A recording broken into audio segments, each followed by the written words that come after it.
Hello, writers, and welcome to Writing for Screens. Today's live episode, I feel embarrassed by my own words. I'll be talking about self-criticism and self-consciousness.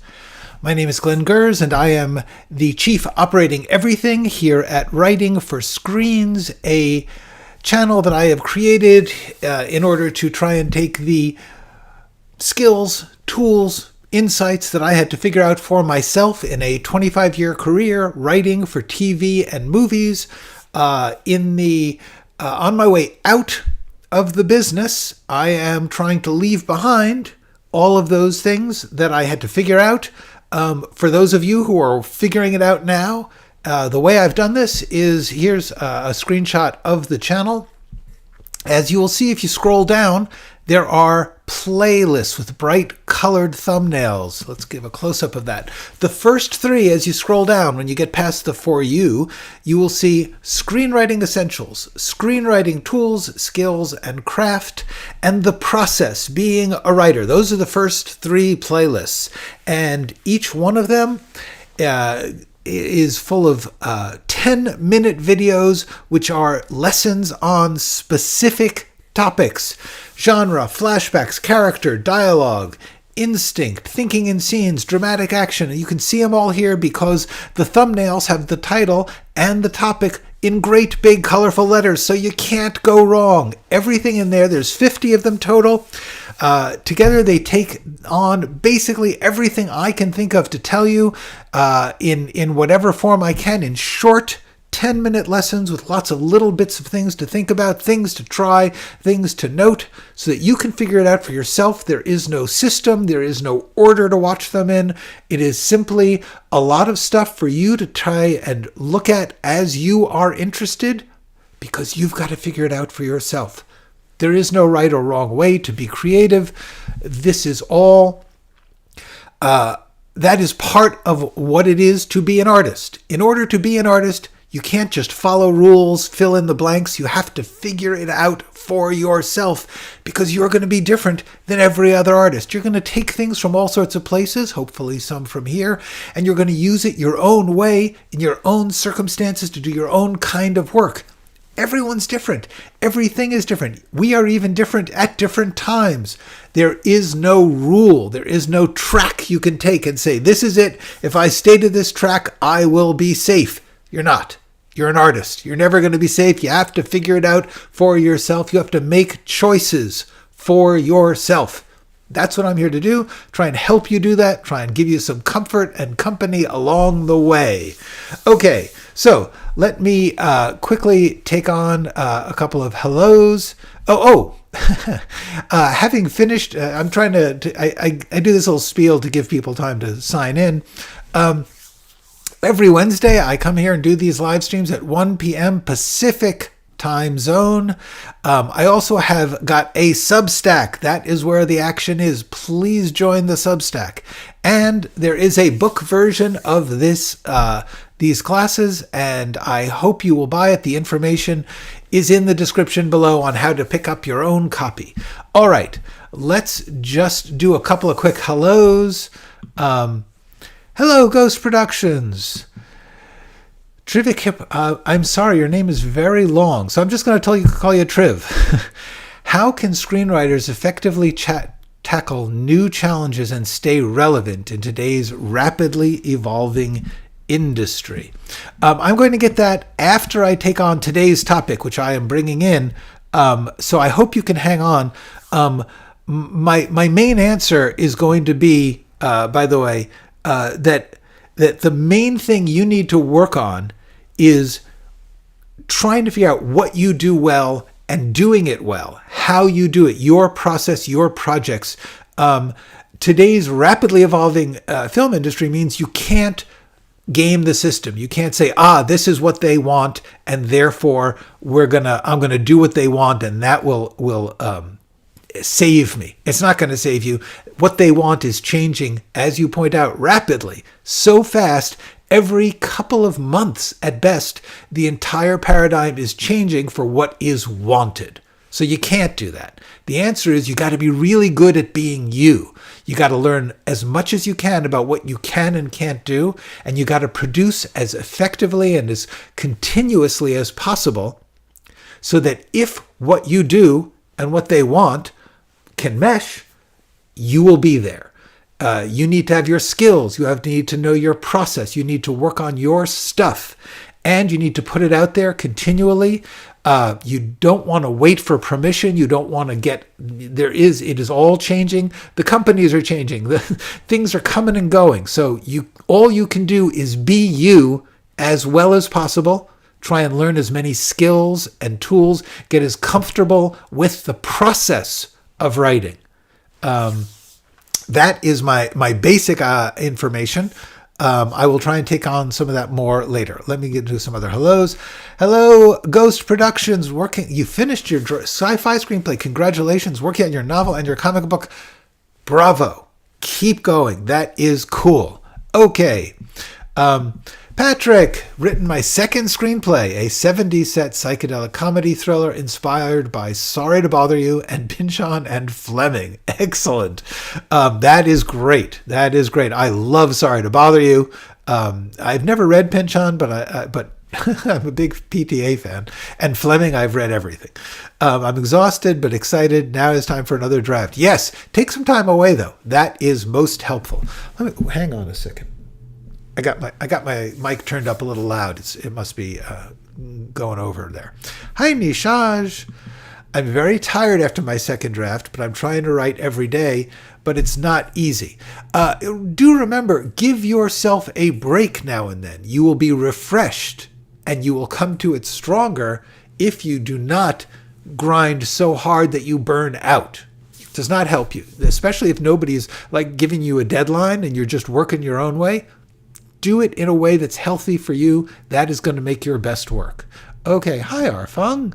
Spotify music and coffee was my best friend for the process. Excellent. That's a good process because you can have it wherever you are. Hi, Michael.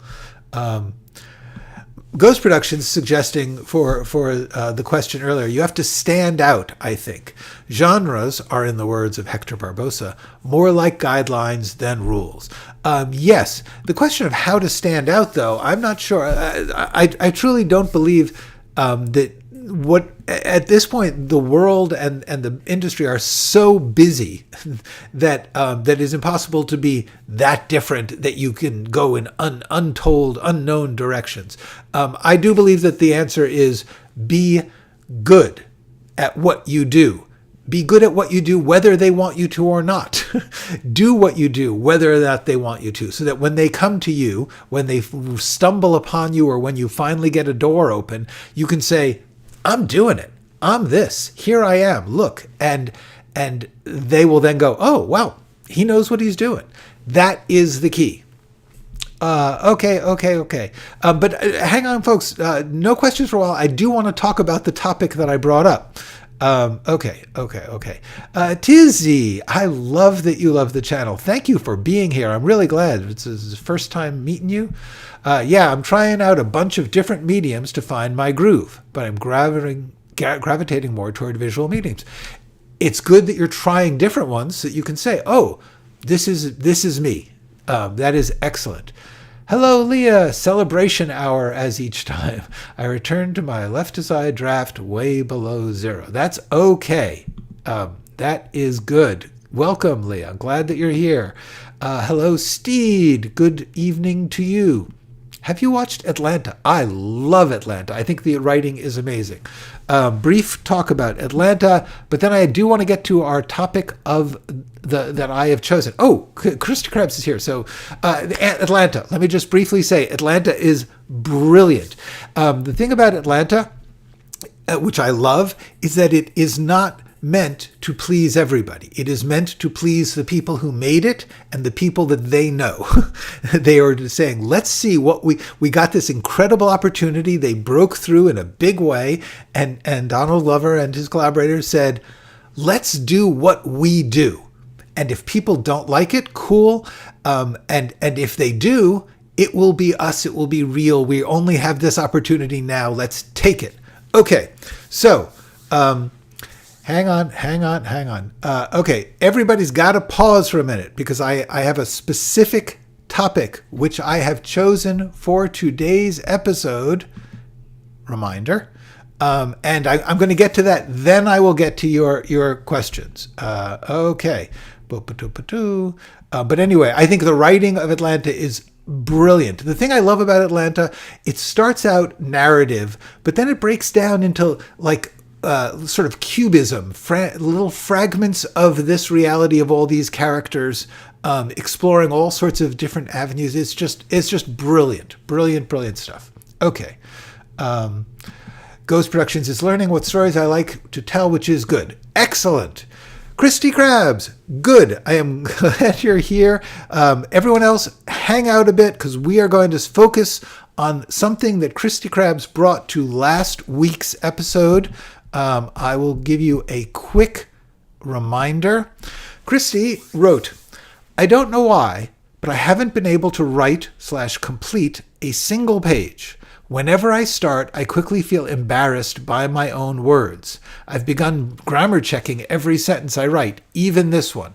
So this is powerful stuff, and I'm really grateful that Christy came to us, and I do want everyone else to hold off for a minute on other topics. We're going to spend about 15, 20 minutes on this at least.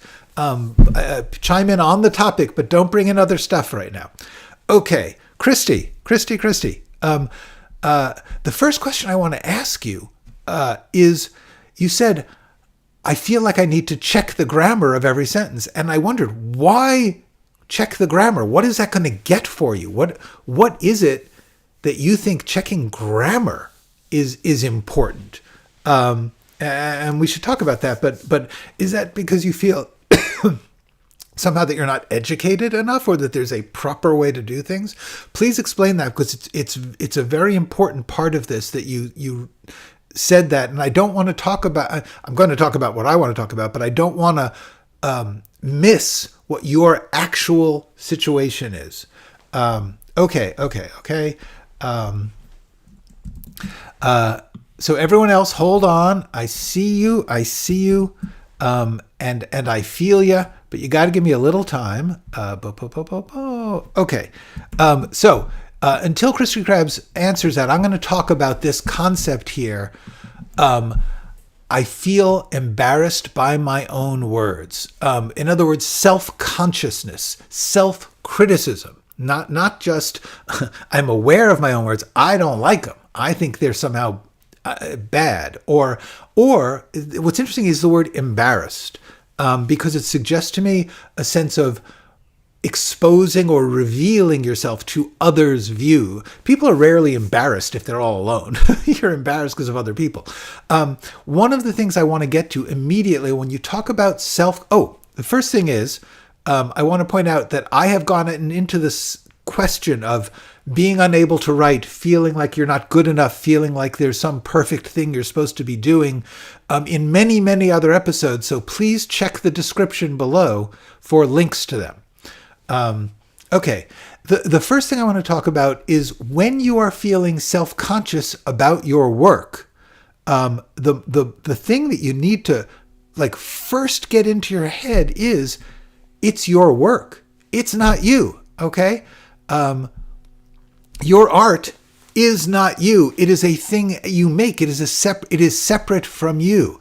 And to say I feel embarrassed, or I feel self-conscious, or I feel self-critical of your work, it is important to be critical of your own work in the sense that you want it to be what you think is good.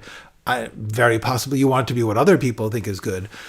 But you do have to recognize that whatever it is, it's not you. That would be like saying, I cooked a meal. Here's my plate of spaghetti. Somebody eats it and they're like, I don't like it too much. And you're like, you hate me. No, you may have failed on the spaghetti, but that does not make you bad or unable to cook. It means that something specific is wrong with the thing. It's also possible that they just don't like what you're doing, that what you're doing is done perfectly and it's just not to their taste. But we'll get to that in a minute. The important thing here is to recognize Your art is not you. So that if you were to do bad art, there's a couple of things you need to think about. Is first of all, do you think it's bad? Like if you think your art is good, but other people think it's bad, you have to decide how much do you care about what they think. If you genuinely think you're doing good, you may be doing, for instance, I recently watched a bunch of student films. I was asked to watch a bunch of student films for class. And one of the most important things when you're watching student films is to recognize you judge them according to what they are able to do and trying to do. In other words, if someone is a beginner, if it's the first time you've ever cooked spaghetti and they manage to get it cooked at all, that is in itself an accomplishment. That is worthwhile. That may be good. The fact that it may not be good enough to serve in a restaurant, that's okay. You have to judge things according to the standard by which they are being done, not by some absolute standard, especially not a professional standard, because that has many, many secret weights going on. Many things that are good are not acceptable to business, to the business. So it is really, really important to say, like, if you have never run a marathon and you run a part of it and you walk much of it, but it's your first time doing it, that's amazing. That is success. You have done well. Everybody is doing things at different levels. And the important thing for yourself, people may judge you, but they may judge you unfairly. It is really, really important to recognize how much doing well within what you are trying to do and able to do is really good. If you have a cheap camera and it can't really focus that well, and so therefore what you're doing is out of focus. And by the way, I made a movie, that's the case. It's called Disfigured. There's a lot of stuff where it is in very rough focus because of the way we filmed it. That was the best we could do. So the answer is, you're doing the best you can do, and you have certain values and certain things you're trying to do. That is success. So it's very important to scale what you're doing to what your reality is. Let me talk to Christy. Okay, I wouldn't want to look silly in front of you. Well, you can't. That is what the one thing I'm trying to say. I feel like poor grammar would be an instant red flag or an indication that I am not cut out for it. Well, let's just disabuse you of that right away. First of all, if there was ever a place where you cannot do badly, it is here, because I just said and truly believe artwork has to be judged according to its own situation and values. That if you are a beginner, you should not be judged at expert standards. You should be judged at beginner standards. And so therefore that is, as artists, we need to judge ourselves appropriately to who we are. It is very important because other people, if you submit beginner work to a professional organization, they will tell you not good enough, because their job is doing what they want for their professional goals.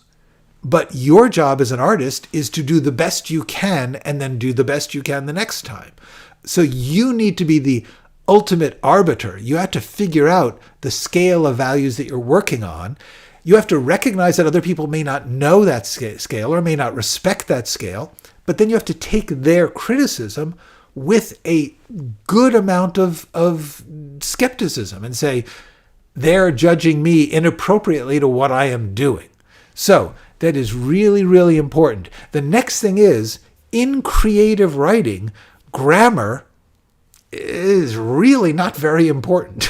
I mean, it's important in the sense that, let me put it this way. I don't know anything about grammar. I learned a little bit of grammar in high school in 1974, 5, 6. Okay?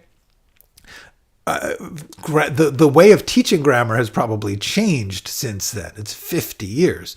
But the one thing I can tell you is when they had me doing, like diagramming sentences or understanding, I mean, I managed to get through.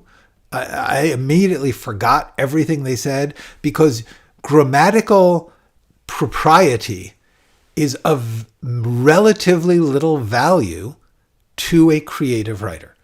It's good. It's a great tool. You should learn it. But honestly, the way I learned it, I just read literally hundreds, probably thousands of books. I've read a lot of books and I've read a lot of articles and interviews and whatever. But the point is I read a lot, and I especially read a lot when I was learning and beginning. What happens then is you absorb the possible uses of sentences, the possible grammars, and you use them. You use them instinctively. You find the ones that you feel are working. You continually tweak them, but you just don't need to know grammar. So that's the first thing. Okay. So the next thing is, I'm going to stick with Krusty Krabs for a while here, folks. So greetings to all of you. But I used to direct and edit short films in college. Yes, they were liked at the time. Yes, but the scripts were pretty much improvised last minute. It's been 10 years since, and I'm trying to start over. This is great. Okay, so A, you have already gotten in. You have already shown that you are capable. Now, first of all, you may not be a great writer. That is okay. If you're directing and editing shorts, you have some set of skills. If you are working on your writing, cool, keep working on it. But don't fear that somehow or other you are unworthy. That is crazy talk. How great to know this about you. Let me talk a little bit more about this, because one of the things I got a comment on the topic of perfectionism from Milton JG. And among the things he wrote was, I don't think self-criticism has the slightest interest in improving your work, as it's less about the horse winning the race and way more about whipping the horse. And I got to say, most of the time, that is true. And I'll tell you the way you can know the difference. If you are talking about the quality of the work in the reality of that you are working in, then criticism makes sense. In other words, when right before I came on, I was working on my novel. I had written a first draft of a chapter, and it was repetitive. I sometimes said too many things. It was a little wordy. So I just went through it, and I was criticized. I was like, I said the same thing 3 times there. Those 3 sentences, I got to take the pieces of them that I like, combine them into one clear sentence, and throw out the rest. That is self-criticism. If you are saying, I did repetitive sentences, I'm a bad writer, that's not criticism of your work. It's criticism of yourself. It's worthless. It does not help. It is not even the point. The point is, once again, to work on the work. Not to work on you. I mean, you may need to work on you, but it's separate. So it is really, really important that you ask, why are you whipping this horse? In other words, if you are saying, I'm afraid to speak, I'm afraid to write, I'm afraid to get a sentence down, think, what are you afraid of? Ask, why are you whipping that horse? Why are you attacking your work? Your work is all you got there. So why are you attacking it as opposed to trying to improve it? It's absolutely fine to say, that's not great. It's a little flat. It's a little boring. Okay, what would make it more interesting?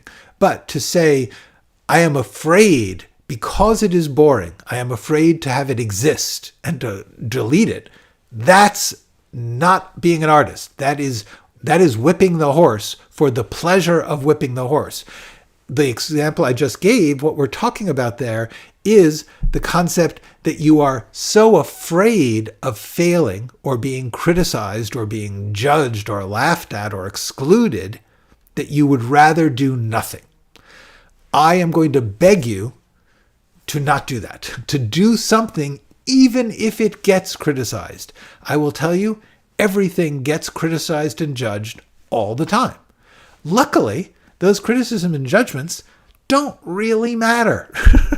I mean, yeah, if you're trying to get into a professional situation, but you're a beginner, you don't want to be in a professional situation. You would be in over your head. Don't worry about that. Worry about doing a better piece of work than it was when it started, doing a better piece of work than the last one, and getting into some kind of rhythm in which you are producing and displaying your work. Put it on YouTube, have a little film festival, submit it to shorts festivals. Whatever it is, keep getting it done and getting it out there and doing a little better each time in the work. Don't criticize yourself about it. That is the key. You are putting too much pressure on your art. You are putting, and certainly if you're putting pressure on yourself about your comments here grammatically, you're putting way too much pressure. First of all, I'm in charge. If someone was to criticize your grammar, which, by the way, in the 5 years I have doing this, no one has ever criticized another commenter's grammar. Never. But secondly, if they did, I would silence the person who was criticizing, not the person who did the bad grammar. Because this is where, when you are working, you need the freedom to do a half-assed job. You need the freedom to get part of the way there, because that's how you get there. If you have seen my work at all, if you have read my book, if you have looked at my videos, you will know it is a process of steps, small steps over time. And therefore, those steps are not going to be perfect. That's the whole reason you take them. You take them and then you get them better. That's the point. Okay, so let me just quickly check on further. Okay. No, everyone stop commenting for a while. Stop commenting. Stop. Let me get into this for a while because this is important stuff. So the next thing we need to talk about is if you are making it personal, if you are putting too much weight on it, the question is why. In other words, you are imagining a thing which it's supposed to be, and you are too far from that. It could be that you're never going to get there. It could be that does not exist, because one of the most important things you should know is perfect art does not exist. And we'll get into that a little, but I want to talk first about how can you tell the difference between healthy criticism and perfectionism? How can you tell the difference between unhealthy self-criticism and the criticism you need to do the work? There's two things I think you should think about. One is perfectionism doesn't stop. In other words, you find yourself endlessly criticizing to the point that you are literally destroying your own work, that you can't find a point at which you go, oh, that's actually pretty good. That's as good as I'm going to get it. Or simply, I just like it. That is a very, very important part of doing any kind of creative work. A certain part of you has got to like a certain part of it. A little bit. It could just be like, ooh, that's a cool color blue. Oh, that's a nice frame of my shot. Oh, that's an okay sentence. It's a good line. Somebody said something. It's not bad. If you are saying everything you do is bad, you are that is a sign that you are not being a real artist. Real artists can't do that. You can't afford to do that because you got to work with what you've got. You got to work with who you are, and there's got to be something worthwhile in there. Your standards and your reality are displaced, and you need to get your standards back to your reality. That's the key. The next red flag is attacking things before they exist or before they are done. This is absolutely a serious problem. If you are saying, oh, I want to write this. Oh, I'm not a good enough writer, so I'm not going to do it. Or I want to make a comment and I'm not going to do it. Red flag, sign. You can't know what it is until you do it. No matter how much you think it's going to be great or awful, you need to do it to get some sense of what it's actually going to be. Because the truth is, you don't know. Even when you absolutely think you've got it perfectly. I'm working on a novel. I have outlined every single scene in detail to know exactly what it's going to be like. And in each case, after years, I have finally figured out that is what I want this to be. It's going to be good. And then I write it, and it's a far cry from what I thought it was going to be. It's got a little bit of that, and then I have to figure out how to make it work. Nothing you can do can be criticized before it exists. And when it exists, it's not done. When you get your first draft, your rough sketch, your whatever you want to call it, it's not done. It's not appropriate to criticize that. It is appropriate to criticize, like, oh, this could be better. This part of it needs to accomplish this, or this needs more style, or whatever it is, faster, slower, whatever. That's appropriate. That's how you do it. But to judge it, to say this is bad, this is not worth doing, that is a red flag that you are not honestly working on art. You are operating out of fear, and you are trying to get the result before the work, which is exactly what perfectionism is, and it's bad. One thing I would like to point out is I have never heard a working artist, an artist I respect, say they think their work is perfect. Never. I've never heard that. I sometimes you get somebody who's sort of like comically arrogant and will say, like, I think it's pretty great, and they do, and there's nothing wrong with that. I think a lot of my stuff is great. Well, I'm saying nobody thinks it's perfect. I have never once heard an artist say, my work is perfect. What they say is, I got it as good as I could, and I'm proud of it. I think I see that there's flaws or limits or whatever, but I got it done, and I did it well. Absolutely. Some artists say their work is good, but nobody says it's perfect. Nobody ever says, I did that, and now everyone else can stop doing it because I got it perfect.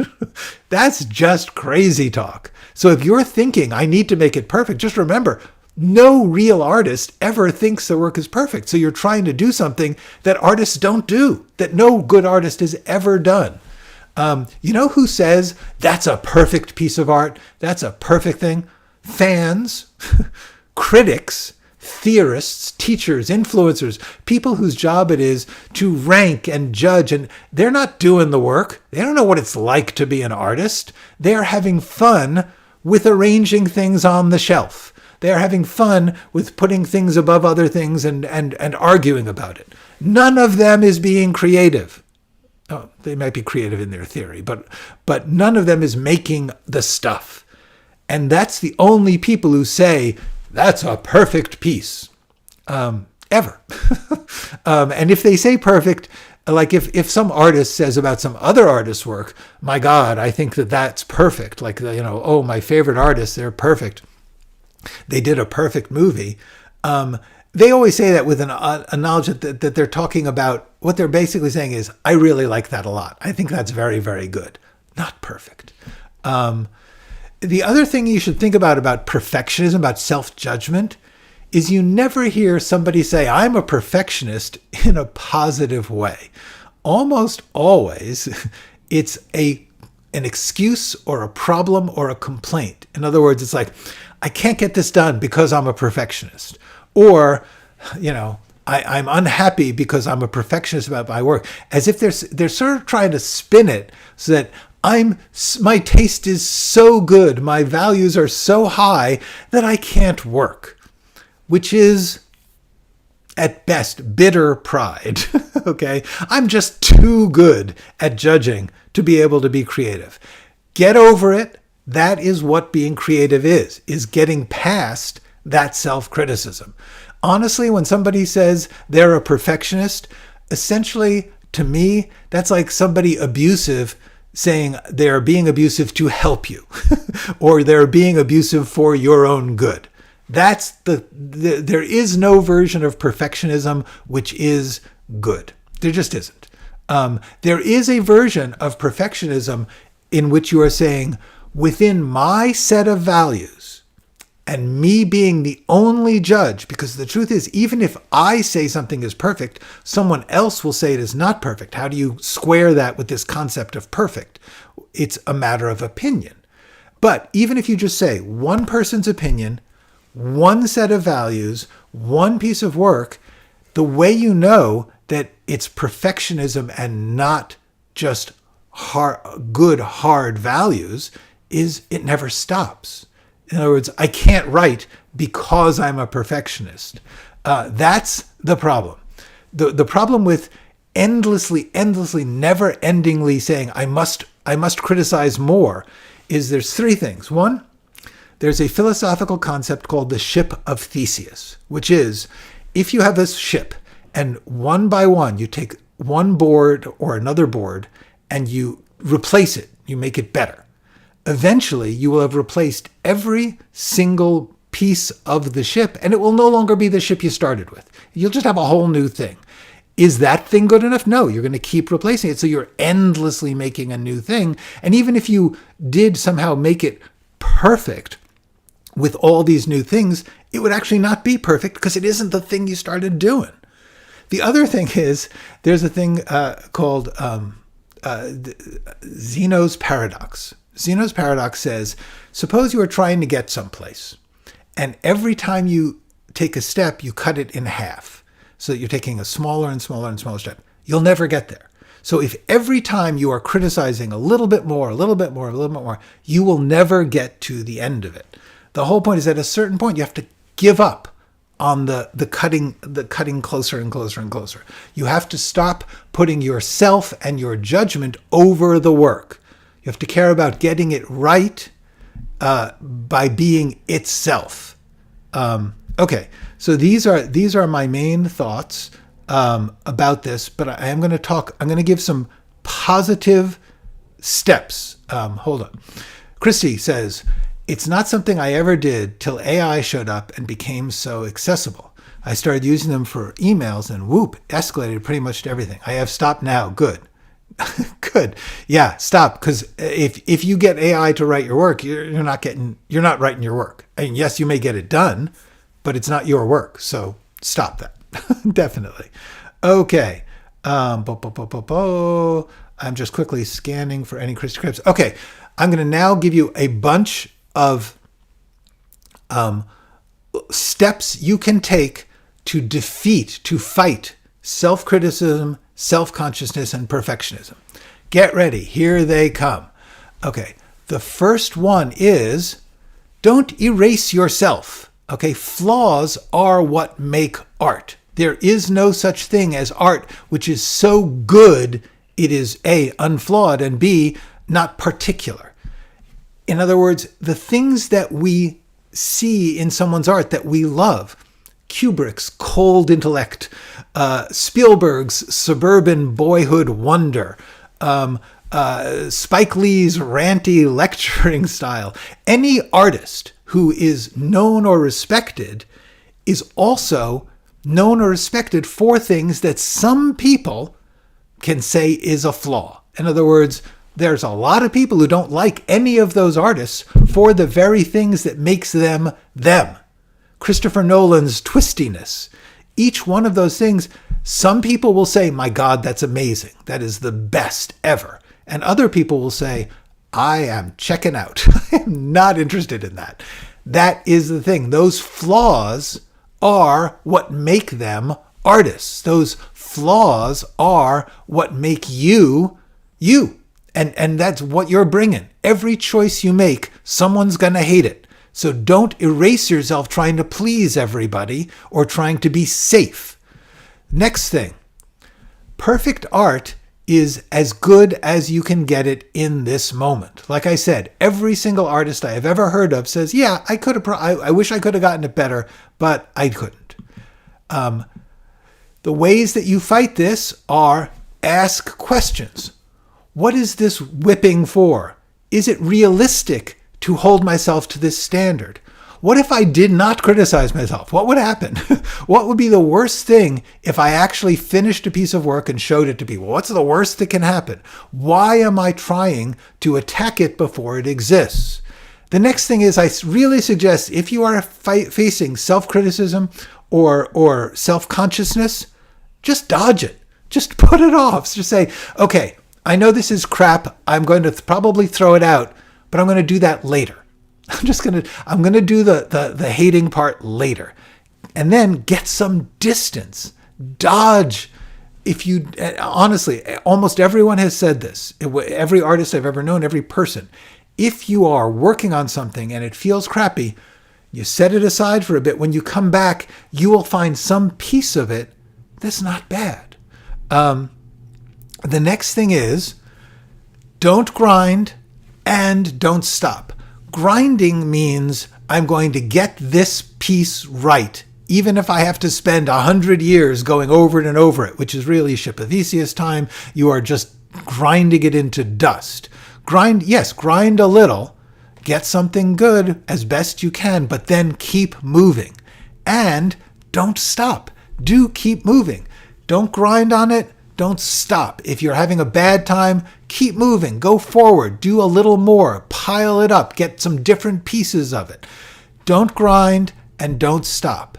And finally, see that your self-consciousness, your self-attacking nature, your quote perfectionism is personal.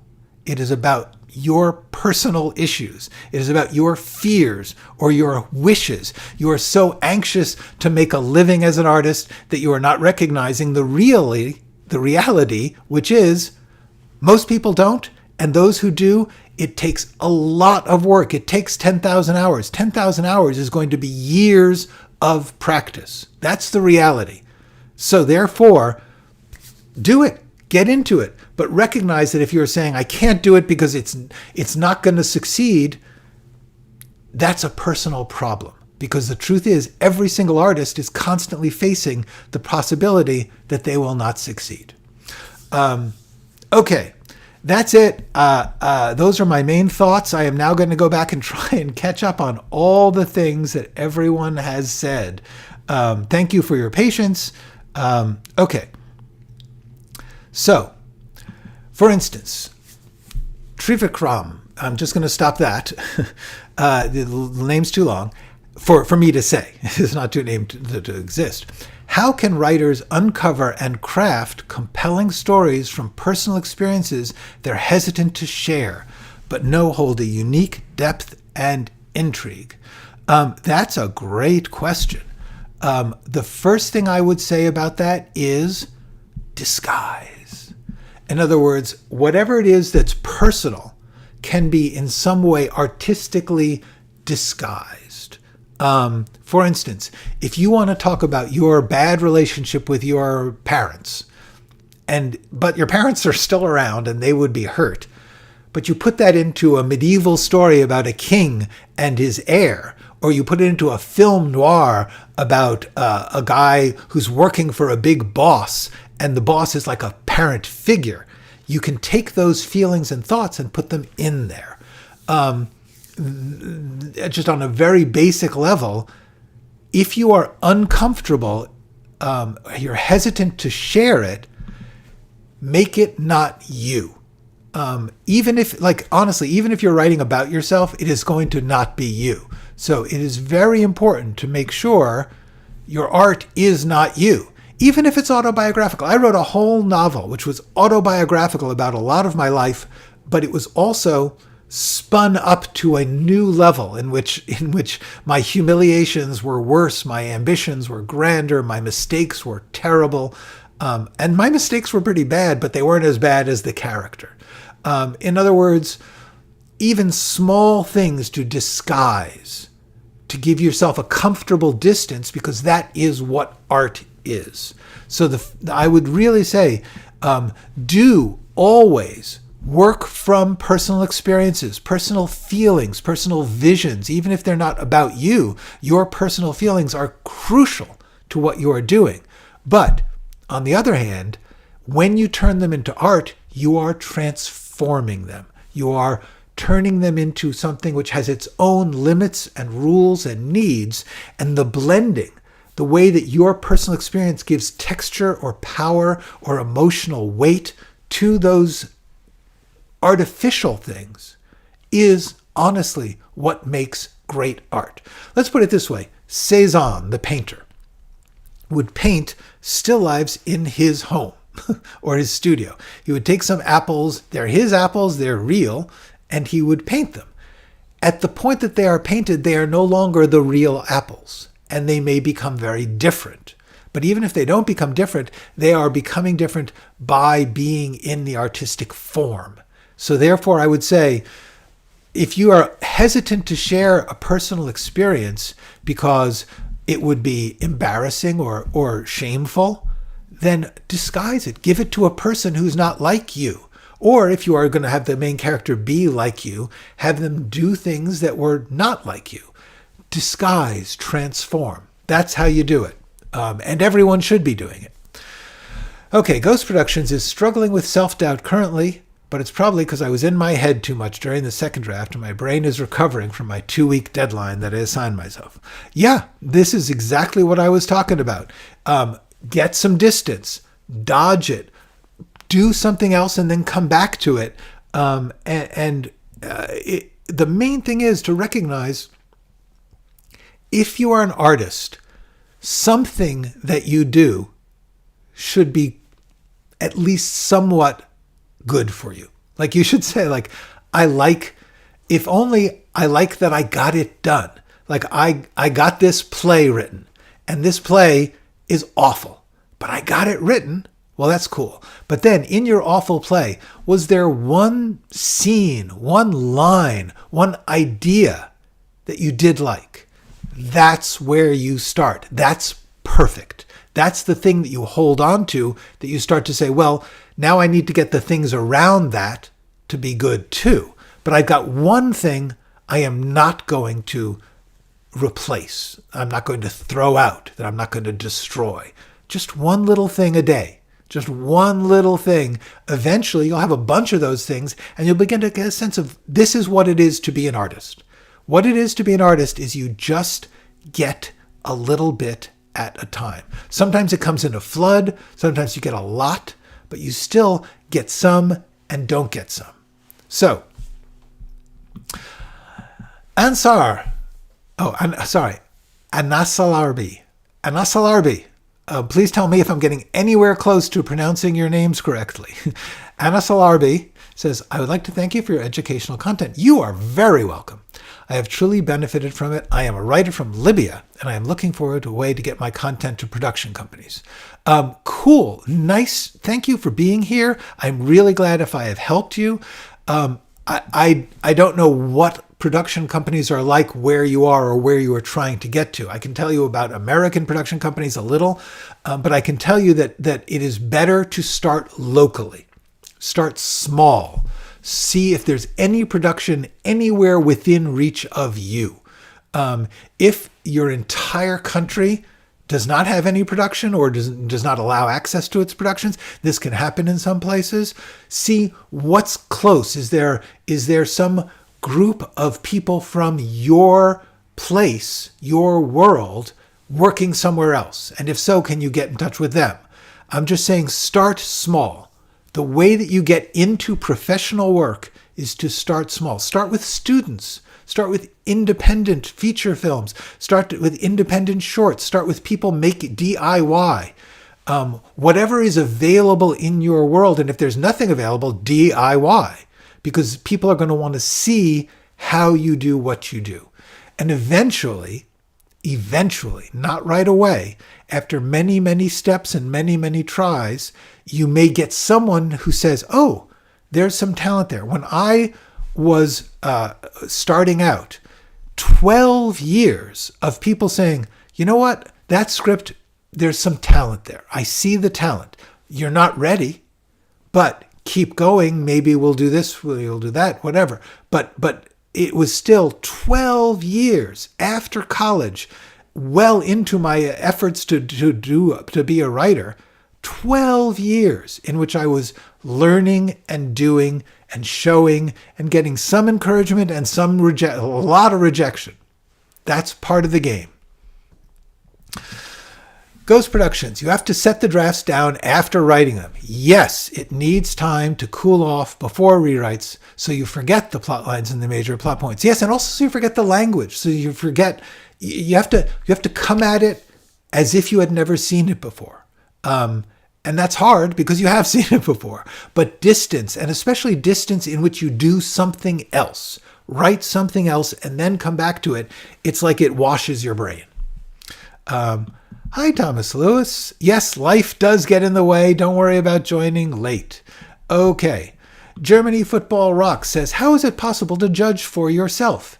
It's so easily to think it's very bad because you are not satisfied, or you think it's a masterpiece because of your own ego. Yes, and you need to figure out which way you go.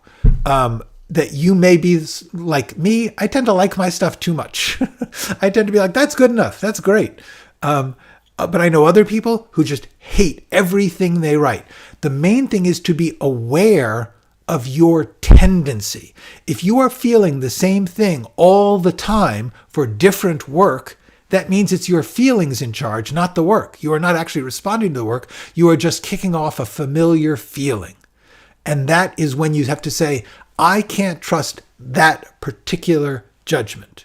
I can't trust that everything feels bad, because it couldn't possibly be everything is bad. And so you need to then show it to other people, and it will hurt and it will be confusing and it's a terrible thing. But after a while, somebody will say, oh, well, I like that part and I didn't like that part. And that's where you start to say, okay, now I can begin to think about that from that point of view. And the other thing about that, about your question, is ask why. Why do I feel that it's always bad? Because if it's simply not possible for something to be consistently always bad. Even the worst writer I have ever read will have something that's okay. If you're working at it, you will find some things that are like, oh, that's not a bad idea for a story. That's all. You did it terribly, but it's not a bad idea. Or that character is kind of interesting. The story sucks, but your character, that has some life to it. Whatever it is, there will be something there. And so the answer is really ask questions.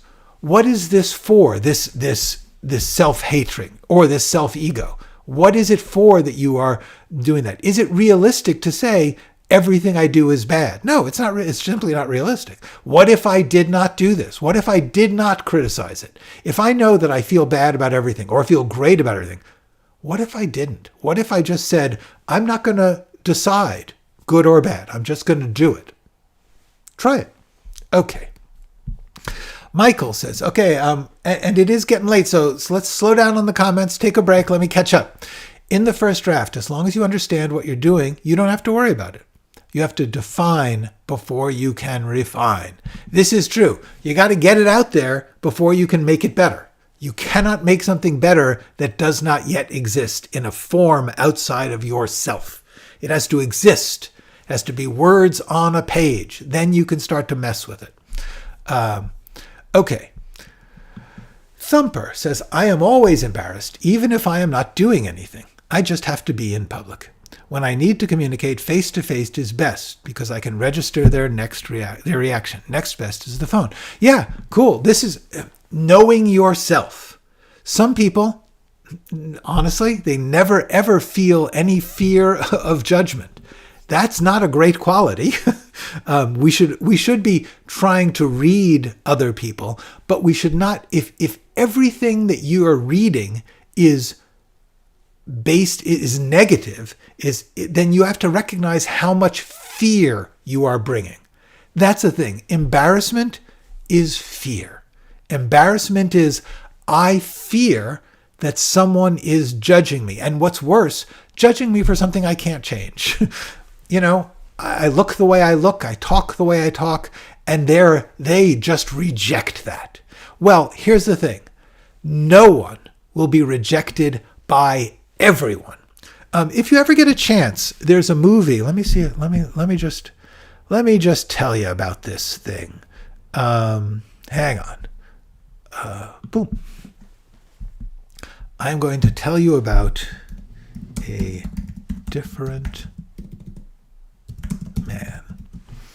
There is a movie called A Different Man. It is starring, oh gosh, now I can't remember, Sebastian Stan, and a guy named Adam Pearson, I believe, who has essentially the elephant man disease, disfiguring condition in which he is very, very unusual to look at, very hard to look at for many people. He has growths and things like that.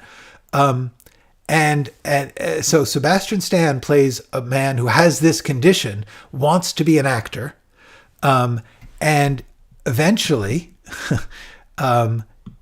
he manages to get a surgery that removes what he feels is making people reject him. I won't say more than that. I will just say, if you get a chance, if you are feeling self-loathing, check out A Different Man. The important thing is, and we can all see this, our own fear, our own withdrawal, our own oversensitivity tends to be what makes it hard for us to connect with people who may accept us. We may not get unconditional love. We may get friends who are fickle. We may get judgment from people who are mean, but that's them. That's not you. That's them. That is them being thoughtless, being high-pressured and busy, being wrapped up in themselves and unable to give as much as you would like. That's them. And you have to learn to accept that they are who they are. You may not like it. You may decide they're not worth it, but you will find some pieces, just like when you're working, when you work and you get little bits of your work to be partly right, you will find that among other people. You will find people who are partly right. And some of them may not last, and some of them may have to pay a very high price for the little piece of right you're getting. That's okay. It's part of life. Accept the reality around you and love yourself. That is my advice. Okay. How about when you wrote Mad Money? How was your standard then? This seems like a trick question, but the answer is there is a great deal of Mad Money that I am really proud of, that I love. I wrote Mad Money. It was an adaptation of a British TV movie. And I was hired by a company that had already chosen that movie. And they said, we're looking for someone to write an American version. And I had already was working with the director, Callie Corey. The company had decided they were going to tell this story and they needed a writer. They hired me. I tried a lot of different things, but I really love those characters and some of that dialogue. Some of it didn't work out the way I'd like. Some of it was changed during the production. Some of it was cut in editing. So there's things about the production that the finished film that I'm not crazy about, which is normal for anyone who has written a movie. But my standard, if you're saying like, was I self-criticizing? No, I was having fun. I was like, oh, I had this pile of material and I was like, what can I do with these basic characters? What's my version of them? I hope that answers your question. Ghost Productions only ever directed music videos, like shot on iPhone music videos. You know what? That's cool. That's great. I'm glad you did that. It seems like a cool thing to do in which you learned a little bit about what it's like to produce a visual work. It's hard to do. Thumper says, writing is a terror because I lack that safety net. Internet anonymity has been a godsend. Yeah, absolutely, Thumper. Well played. That's the thing. If you're writing something, you can put it out on the internet under a false name. Even Elsa Ferrante, one of the great contemporary writers, an Italian professor who apparently no one knows her real identity. There's a lot of people guessing, and probably they know, but Elsa Ferrante has managed to be a best-selling novelist that nobody knows who she is. So yeah, do it. Absolutely. I got to tell you, I cannot tell you how much I wish I was doing this anonymously. I wish that this was not my face on your screen. I wish it was not my voice. That is one of the reasons I'm trying to veer towards Substack, because I can get some distance from my physical, personal self and have it just be the thing. They say foreigners are always better in grammar than any mother tongue speakers. I wouldn't say always, but I would say that certain people, when they have to learn a language, they have to put more work into it, and I have to get the rules right because it's new to them. Whereas somebody who grows up in that language, they may just absorb what they think is right from common use around them. Okay. Screenwriters break a lot of grammatical rules. One of the pro TV pilots I was reading today, they usually end teasers on that. Look, we cut to. That's an incomplete sentence, but not in screenplays. 100% right. In screenplays especially, but also in fiction writing, grammar is secondary to style, to the voice, the pattern, the method that you are choosing among many, many possible voices. Anshul is back and says, "Nice shirt because I'm not in black and white." I appreciate that, Anshul. Is it true that you worked with John Badham? I did work with John Badham once. It was an unfortunate experience because what happened was I was hired by a company, USA Productions. They had a script that was it was an interesting idea, but it was not written to their satisfaction. So they hired me to do a rewrite.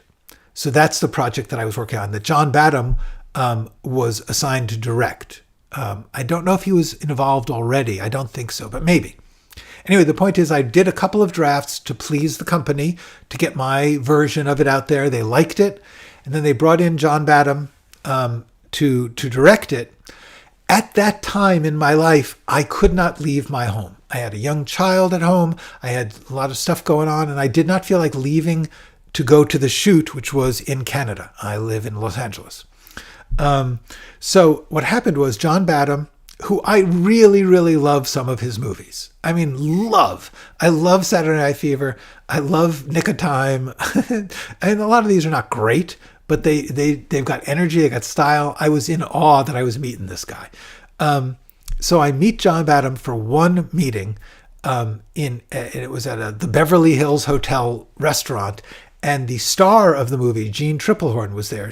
I also love. Great actress. Recently in a show called The Lowdown. Excellent work. Anyway, so John Badham and Jean Triplehorn come at me with all these criticisms, notes, changes they want. They don't understand what I'm doing with the script. At that time, I did not understand that the job of a screenwriter is to take the notes. When you are a professional screenwriter, you do not get to say, "No, I think this is right. What you want to do is not right." You can't say that. That is against the rules. The rules is no matter what they say, no matter how destructive it is, you have to take the note and try and do it. So I had this meeting in which they were questioning basic principles that I liked and was going to stand by. And I argued with them. And I was like, "No, you can't change that." And they said, "Listen, we promise we will not change your script without your permission. We will get you in on everything. Even though we're going to go off to Vancouver to shoot this and you're going to be in LA, we'll be in touch with you every day." And I did a rewrite. They went off to Vancouver. They completely rewrote my script without asking me a thing. Never told me about it. When I saw the finished movie, I was like, what the hell happened?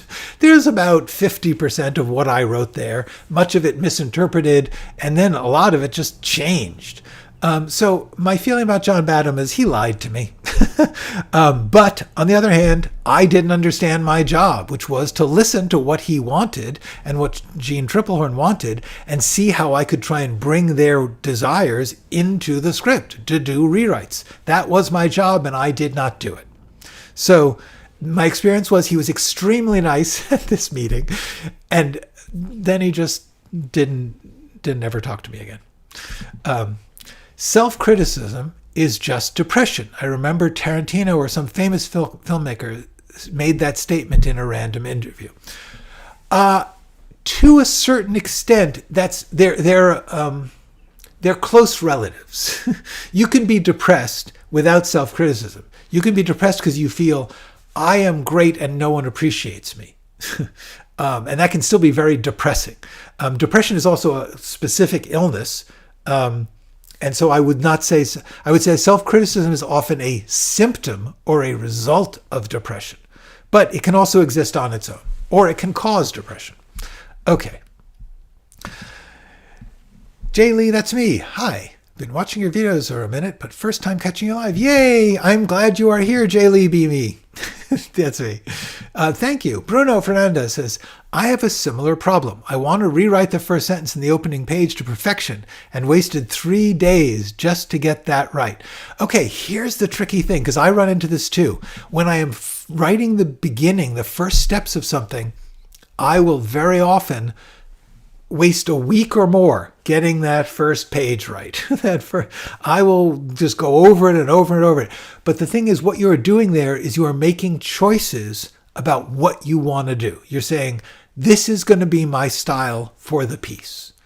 And that is actually a legitimate thing. Just because you spend 3 days on one sentence does not mean you will spend 3 days on every sentence. Because once you've made those choices, very often you then sort of get into a groove of applying that thinking, whatever it was that you took 3 days to get to. You then know how to apply that to the rest of the work. So very often you will get on something and it will take forever. If you are starting out and if you can get something that you like, it's not a waste of time. If you are endlessly doing it, then you should move on. Don't grind. And don't stop. What I would say is, if you're spending a lot of time and you can never get it right, move on. Get something else right, and you'll come back to it, and you'll see that you can figure it out. But if you spend 3 days and you get a thing right, and then you feel good, and you're like, okay, now I know a little bit more about everything, that's no problem. That's no crime. Okay. I try to learn the grammar of the streets, Anshul says.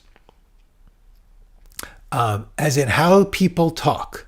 This study gave me some very creative bad language grammar, great fun. Very useful in my writing. Absolutely, that's what I'm saying. Much of what we do in creative writing is about how people think, how people talk, how other movies talk, stylistic tricks. Shakespeare was writing in poetic language. It's not how people talk, and it's not good grammar. It's just how the poetry needs to be.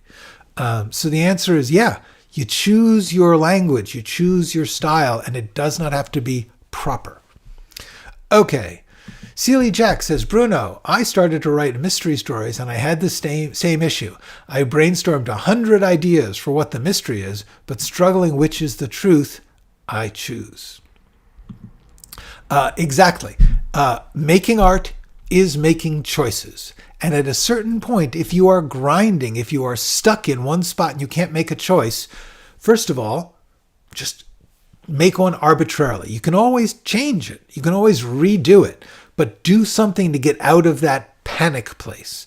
Try one and see how it plays out. Then you might change your mind and go back. But try it. Get out of that stuck place. Why would anyone criticize others' grammar on a YouTube channel? I agree. I think Christy Krabs was a little bit over fearful. Hey, Arrow Flight, nice to see you. Okay, Christy Krabs says, oh, no, I already did that one. Ira Glass and the Gap. Oh, yes. Ira Glass did a talk and they turned it into a video with like moving graphics when he's talking about the gap between your ability, your taste, your ability to judge or feel things about your art or about any art, and your capacity to do it. Your ability to do what your mind can imagine, your ability to do what your taste likes. And he said it takes a long time for your ability to catch up with your taste. Further, your taste will adapt as your abilities get better. But yes, Ira Glass, there's a video out there somewhere in which Ira Glass talks about the gap between your taste and your ability. It's very valuable. How do we know reality when we are spending so much time in the world of our own creation? You know reality because it's out there being real. Okay. How do you know reality? Reality is what's happening in the world outside of your creation. The reality is people who are going to have their work put on streaming channels or TV or movies have to go through a certain amount of hurdles in order to be accepted as professionals. That's a reality. The reality is I don't believe anyone has ever been accepted before they did the work. In other words, you need to have a script. You need to have something in which you are taken in to that part of the business. The reality is, even when you are in the business, you will fail. That's a reality. In other words, the reality is if you ask 100 people who are really doing a thing, and they all say, a lot of my work gets rejected, even though I am a professional, even though I have an agent, even though I am successful, my work can fail. My work can be rejected. So that's a reality. And it's really important that you know that and that you don't think, oh, once I'm successful, I will never have this conflict again. You will always have that conflict. That's the reality. So that's what I'm talking about when I say no reality. And the way to do that is to interviews, biographies, behind the scenes stuff, anything you can do to find out what it's really like. Podcasts, especially, so many podcasts now where people who you never would have heard of before talk about what it's like to do their job. Okay. Steed says, Christy Krabs, would handwriting on a pad help you break your fear of being grammatically incorrect? Interesting. Christy Krabs says, probably. I have a notebook right next to me. I'm going to try it. I've been switching between free screenwriting websites for years now. Here's an important thing. Turn off spell check or grammar for a while. When you're doing your drafts, when you're working for yourself, don't worry about it. You can turn it on later. You can run through it later. It's just, don't add to things that are making it hard. Your goal is to have fun and get little tiny bits that you think are good, and then get into the flow, learn the process of being creative. Watson Neal says, yet my antagonist is a sadistic murderer. So how do we know if the character I constructed has such terrible intentions and actions? How can we divide ourselves from judging the intentions but story? I don't entirely understand this, but it seems to me like what you're saying is, that's interesting. I don't entirely understand, Watson Neal. It seems like what you're saying is, if I am writing something that is reprehensible or bad or evil or should be condemned, how do I know? How can I divide myself from that? And the answer is, anybody who's writing creative narratives has to partly imagine what it's like to be that person and also step outside and judge them. And you balance those. You go back and forth between saying, okay, this is what he would say. This is what he feels about what he is doing. This is what I feel about him. So, for instance, you might have him, make a rant about his anger at being rejected from architecture school, but in his violence or extremity of expression, you are making clear that you feel it's too much. In other words, you're balancing between, you must understand the character's feelings, but you must also have your own judgment. Okay, no more questions. Next institute. Glenn, I have a finished novel, but timing is bad due to current developments. Should I wait to present it to agents? Okay, here's the thing. You mean current developments like it's about something that currently in the world is in the news and it's like controversial? Or do you mean current developments like the business sucks? Like things, they're not buying a lot of this? And the answer would be, I am a big fan of getting it out there. Yes, the odds are that someone is not, if a topic is particularly a hot button right now and it's not going to go over well, or if you're just like you're doing a zombie thing and it's kind of burned out and people don't want zombies right now, I would still say put it out there because it would be good to form relationships with the people who judge it well, even though that thing itself may not be accepted. Almost everything I ever wrote was a way to open a door to a relationship in which I got hired then or suggested to do something else that they wanted done, but they needed to see my talent. So to the extent that your finished novel shows your talent, you want to show it to people. There's no advantage to holding it off unless it's something like literally it's like in the news right now and 6 months from now it's going to be over. That's my best guess, Next Institute. Tarantino says Inglourious Bastards was his perfect masterpiece a while ago. Like I said, there are certain people, certain artists who have a certain grandiosity about their own work and about themselves. Quentin Tarantino would be way up there on that list, in which he says it's a perfect masterpiece. If so, I got to tell you, I cannot disagree more. Inglourious Bastards is one of, I believe, his worst movies. He's done a lot of movies that I like. Inglourious Bastards actually really, I have a lot of problems with. So anyway, but the answer is yes. There are always artists, but I would suggest that to a certain extent, Tarantino is putting on a show of saying it's perfect. Although, you know what? He could honestly feel it's perfect, and if he does, good luck to him. Okay. Anshul says, I enjoy my perfectionist syndrome. I learned over time it's like flying a kite. Sometimes you got to give rope, sometimes you got to pull in. Here, wind is unpredictable. Anywhere, wind is unpredictable. Here's the thing. If your perfectionism is productive, if it's making your work better, but you are getting it done and you are feeling okay, I would suggest that's not perfectionism. That's simply good work. Like, to me, doing the best you can is good work. That is perfect art is as good as you can get it in this moment. So therefore, if you are being perfectionist in the sense that you are making sure that you're doing good as you can do, cool.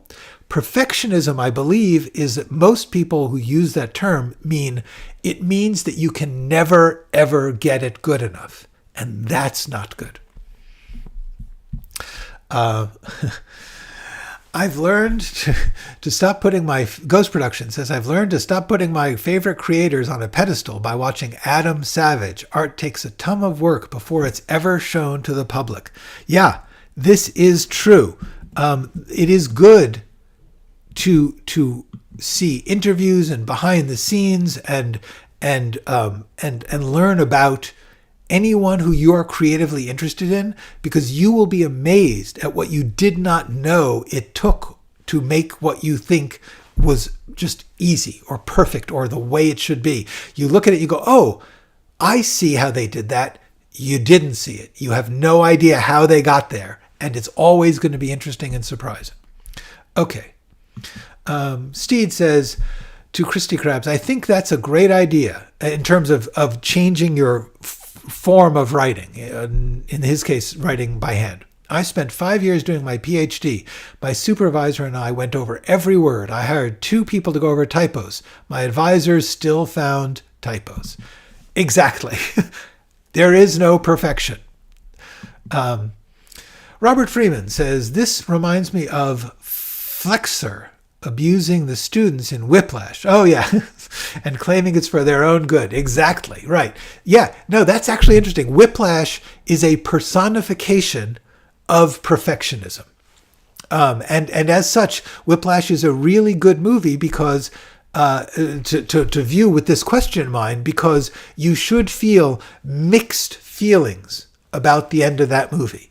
You should feel, I admire the goal of doing better, but I cannot get behind tormenting someone for it or refusing to accept the good in things that are not as endlessly perfect. Kristen Steed is not done. He published the 3 more editors for the PhD, went over them, still found typos after publication. What matters is the content. Embrace the errors. That is completely correct. Flaws are going to happen. Nothing is going to be perfect. It is more important to get it done than to get it perfect, because you'll never get it perfect. But if you don't get it done, you can't even make it good. Okay. Let's stop here. No more questions are coming. I gotta go soon. I find what Florence Foster Jenkins said to be inspirational. People say I couldn't sing, but nobody could say I didn't sing. That's great. I like that. That's terrific. We believe in you, Christy Krabs. Leave errors on purpose in a sentence if you have to. Ooh, that's a good one too. Yes, sometimes it's like if you have a cleanliness phobia and you can never wash your hands enough. Sometimes just stick your hands in the mud and don't wash them and see how you survive that, because it will be okay. Okay. So I'm going to have to skip some, but basically, Ghost Productions is saying, what do we do if we're trying to write somebody who is we find reprehensible? You are not your characters. You are inhabiting their headspace for the time being. I am not an android, but I relate to a character who is outsider from society. You need to find relatability even in your worst and best characters and villains. This is true. I agree. Why do all these big directors know so many movies? Sean Baker, Martin Scorsese, Tarantino, PTA, all know more or less a worldwide collection of films. Because they love it. Because they just, you have an instinct in your artistry to look at this thing you do. It gives you pleasure. Usually, anyone who gets into an art, you get into an art partly because you liked it as a consumer, as a fan, and that gave you comfort or pleasure or safety, or all of those. And so therefore, you still want that. Even if you're doing it, you still want to watch a movie and get taken out of your life, or watch a movie and be excited. That's why those people do it. And they did it all their lives before they got that break. And I would suggest to you all to do that also. Can we write 10,000 hours straight to avoid years of trying? Yeah, you can try. That's a great question, Masanil. The answer is, actually, seriously, the answer is, part of learning how to be good at something is learning how to do it and put it aside and come back to it, and do it and put it aside and come back to it. That is part of it. You can't actually write straight. You'll die. But even if you did, you won't get the important step of putting it aside. That's an important part of the process. So, funny comment, but actually a true point. The journey of 1,000 miles begins with the first step, and it continues with each step after that. Okay. Isn't the problem at the core of one's inability to follow through with an idea that feels worth pursuing and investing time in a matter of process, though? That is absolutely true. In other words, sometimes people are carried by the feeling of worth. Like, I love this so much, or I estimate that this is going to be valuable to others in such a way that it gets you through the difficulties. For other people, the fear that it won't be stops them, in which case, Alexis is right, process can get you through what inner faith won't. And that's why I really push process, because I was paralyzed by self-doubt for years and years and years. Check below. You'll see a video description, a link called Fear of Writing. I talk about it there. Okay. Lauren Benny. Why does Gossip Girl have such cruel characters but is popular? I haven't seen Gossip Girl, but I know that cruelty is something that we often enjoy what they call vicariously. In other words, I don't want to, first of all, some people are just mean. So the answer is, some people are mean and they just like watching other people be mean because it makes them feel good and it's a kick. But for most of us, you want to watch something that you understand the pleasure of, but you don't want to do it. I watch serial killer movies all the time and crime films. I hate that those things exist in real life, but I get a pleasure out of the daring of the criminal, of the unleashing of feelings. I love to see the fighting when I don't want to be hit. I don't want to hit anybody, and I don't want anyone else to hit anyone else. But I recognize I understand the feeling of a thing that should not be done, and art is a good way to explore those things safely. In other words, I can read about tragedies, I can read about monstrousness, and then close the book and we're all safe. So I think that partly we get a kick out of seeing something that we wouldn't dare do, that we don't want to happen. So there's a thrill about seeing it without fearing that anyone will actually be hurt. Okay. I'm going to have to skip some of these because I got to go. Stay foolish. How to avoid being a psychopath yourself when I'm writing about polarization, and the film is about a psychopath who tries to overthrow the entire U.S. on his own. I would say the easiest way to avoid being a psychopath is to recognize that you are not your character, that your art is not you. Your art is not you. It's a thing you make. So therefore, just sort of like as a corollary to the last question about cruelty and Gossip Girl, you can indulge your deepest psychopathic fantasies in fiction and recognize that you are not that person. You may decide to have them be punished. You may decide to show the consequences of their psychopathology. In other words, one of the things that a lot of crime stuff doesn't stop to do is to show the consequences, the pain for others, the damage that it's doing, in the glee of unleashing the repressed dark things. So those are ways that you can engage your inner psychopath, but also show and also have other characters who are different and show the where the abilities of those other characters can undo the work of the psychopath. Okay.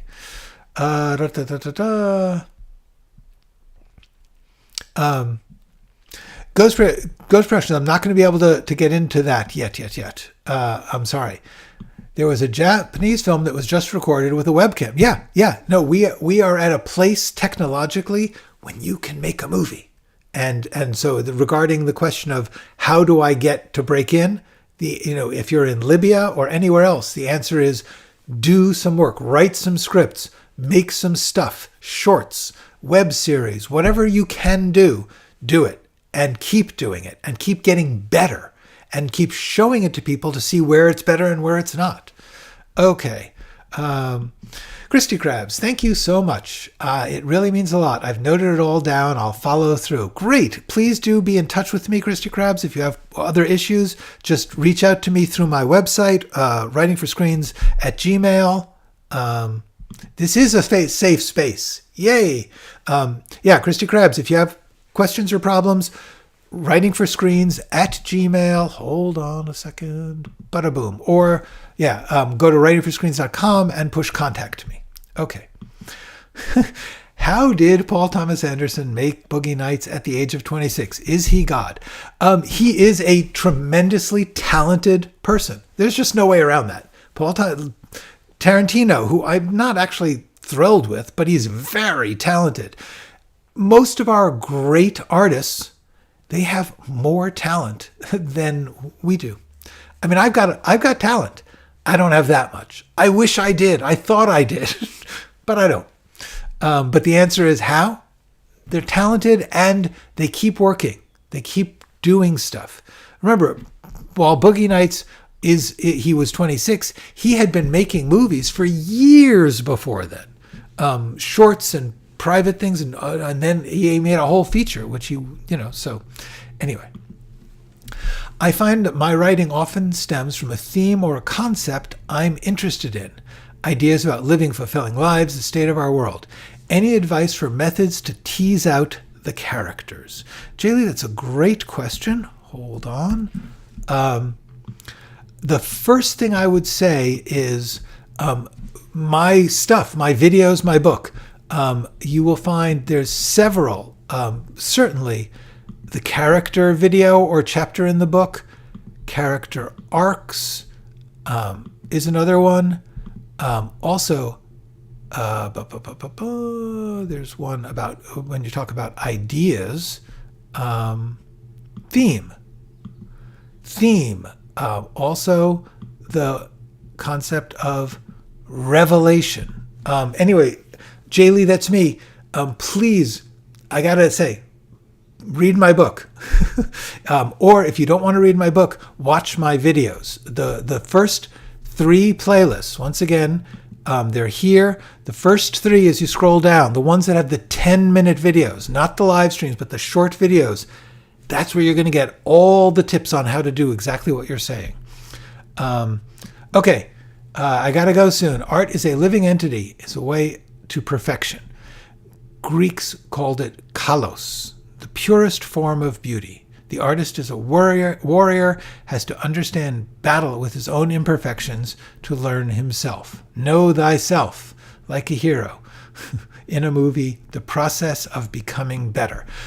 Yes, all I would say is the process is endless and enjoyable as long as you are not holding yourself to the result.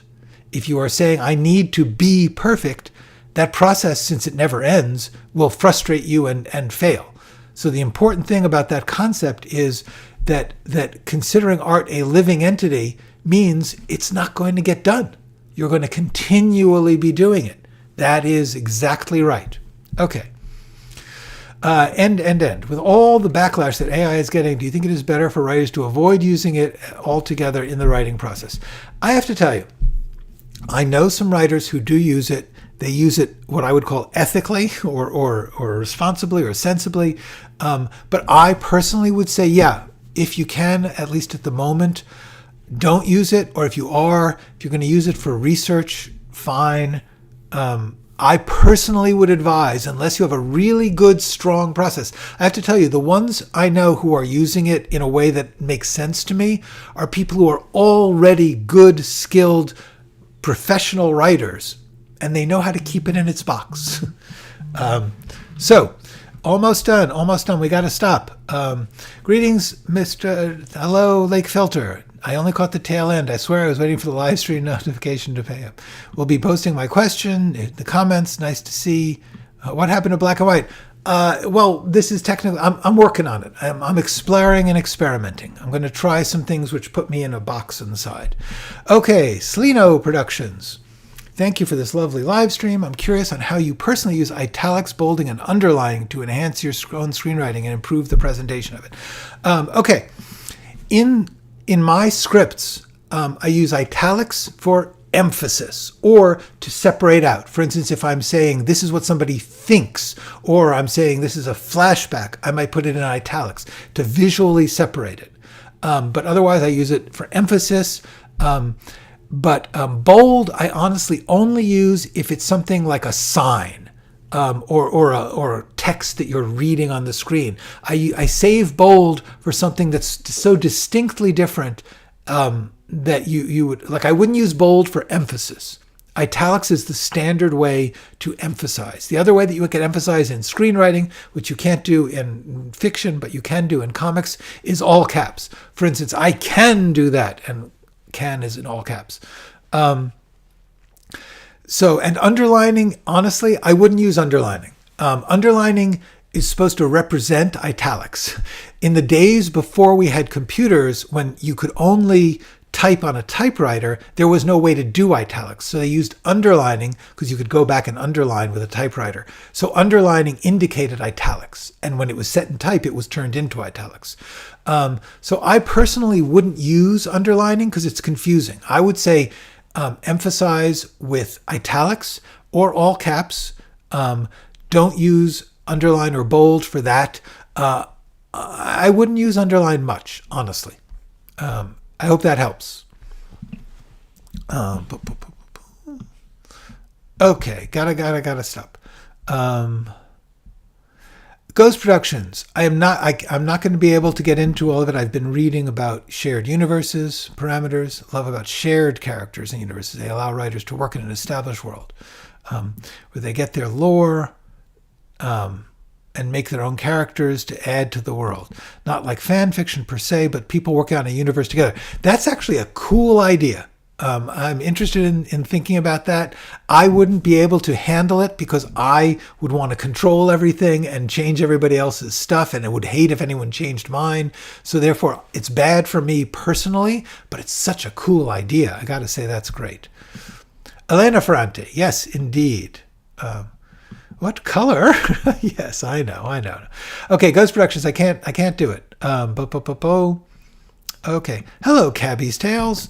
Okay, no more comments.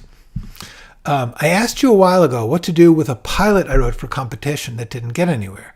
I went back to it recently and realized what I wrote was more like the first episode of season 2. I have some new ideas on how to rework it. Thanks for this. How cool, Benedict Bond. Thank you. I'm really glad. Yes, that's great. Keep working. How cool. Okay, everyone.